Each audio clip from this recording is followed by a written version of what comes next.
You know who I'm talking about, right? Those people who totally exist on social media, but at the same time, they kinda don't? Yeah, you can find their profile, you can even follow them, but their feed is just a complete ghost town. No new pictures, no updates, nothing. They're like these ghosts in the machine. And today, we're gonna figure out exactly why. I mean, that's a pretty perfect way to put it, isn't it? It's like they signed up for an account and then immediately entered the witness protection program. Just a total content blackout. And really, in an age where everyone is sharing everything all the time, it's a modern mystery. What's their deal? So, who are they? Is it just that they're shy? Or maybe they just don't care? Or is there something way deeper going on here? Well, that's the mystery we're diving into. Because let's be real, in a world that never stops shouting, a world that pretty much demands we document every little thing, their silence is actually a fascinating psychological statement. But here's where it gets really interesting. What if we're looking at this whole thing the wrong way? You know, we tend to think of them as a little strange, maybe even antisocial. But what if they're not avoiding life? What if they're making a very conscious choice to just opt out of the whole performance? See, their silence isn't an absence of something, it's a decision. And it turns out this choice, this deliberate silence, it really boils down to 3 distinct psychological profiles, 3 archetypes. Now, as we go through them, I want you to see if you recognize anyone you know, or hey, maybe even a little bit of yourself. All right, first up, we have the self-sufficient. This is the person whose sense of self-worth is completely 100% independent of what they do online. Honestly, they're playing a totally different game than most of us. The absolute key here, the core of this entire profile, is that their validation is internal. It comes from the inside. They just don't need a stream of likes and comments to feel good about themselves, because their confidence, it's built on a completely different foundation.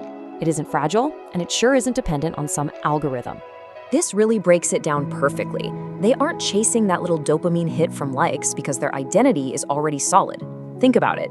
They don't need digital reassurance because their life, their relationships, their own accomplishments, all of that feels real and valid without needing a digital receipt to prove it. The opinions of a bunch of strangers online, it just doesn't even register. Sure, they might post something one day, but only if they really feel like it. And let's be honest, that day almost never comes. Okay, so let's move on to our second profile, the judgment dodger. Now for this person, the decision to stay quiet is less about being self-sufficient and way more about self-preservation. It's like a strategic retreat from a battlefield they never wanted to be on in the first place. For them, it's just a simple cost-benefit analysis, you know? They've done the math. That little rush you get from a post, that temporary buzz, it just isn't worth a potential day or, let's be real, maybe even a whole week of anxiety and overthinking. Their peace of mind always wins out. I mean, just try to see it from their perspective. For them, hitting that post button isn't simple. It's like opening Pandora's box of overthinking. It's a psychological obstacle course. You start wondering who saw it, who didn't see it. Why did this person like it but not that person? It just becomes this endless, stressful loop. It's a total minefield, and they are consciously and probably very wisely choosing to just walk away. And that brings us to our third and final profile, the authenticity architect. Okay, this is where things get really deep, because for this group, it's all about the nature of experience itself. It's more of a philosophical stance on how to actually live your life. At their core, these folks just refuse to turn their life into a performance. They believe that the moment you pull out a camera to capture something for social media, the experience itself changes. It stops being just a moment and it becomes content. And they're all about real memories, not engagement metrics. You know, this right here makes such a powerful distinction, and it's really worth thinking about. They want to live the moment, not produce the moment for an audience.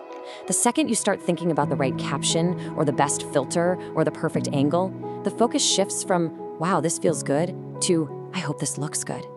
And that is a shift that the authenticity architect completely rejects.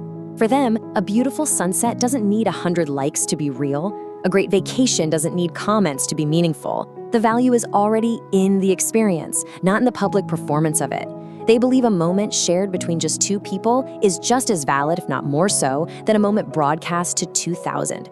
They're just too busy living their lives to stop and curate a feed. So, now that we've explored these 3 profiles, it kind of leads to a bigger, more reflective question for all of us, right? Why do any of us post? And let's be crystal clear about this. This isn't about judging who's right or wrong. There is no moral high ground here. It's so important to remember this. Look, sharing things online to feel connected to your friends and family, that is totally valid. And choosing privacy to feel grounded and protect your own mental space, that is equally valid. They're just different strategies, different ways we're all trying to navigate our identities in this pretty strange, very new digital world. And that really brings us to the most important question of all. It's a powerful one to ask yourself next time you're about to post something. Am I sharing this moment, or am I asking for proof that the moment mattered? It's a subtle difference, but man, being honest with ourselves about that answer can tell us a lot. And here it is. This is maybe the most profound takeaway from all of this. For the social media ghost, their silence isn't a sign that they have an empty life. Actually, it might just be the opposite. Their life is so full, it doesn't need any external proof. So, after hearing all that, which one are you? Do you see yourself in the self-sufficient, the judgment dodger, maybe the authenticity architect? Or hey, maybe you're a little bit of all three, depending on the day. It's a pretty fascinating way to look at our own online habits, isn't it? So just take a second and think about it. What really drives your online presence? Or maybe your online absence? Is it a need for validation, a desire for peace, or a deep pursuit of authenticity? There's no right or wrong answer here, but just understanding our own why, well, that's the first step to having a more intentional relationship with all of this. What's your why?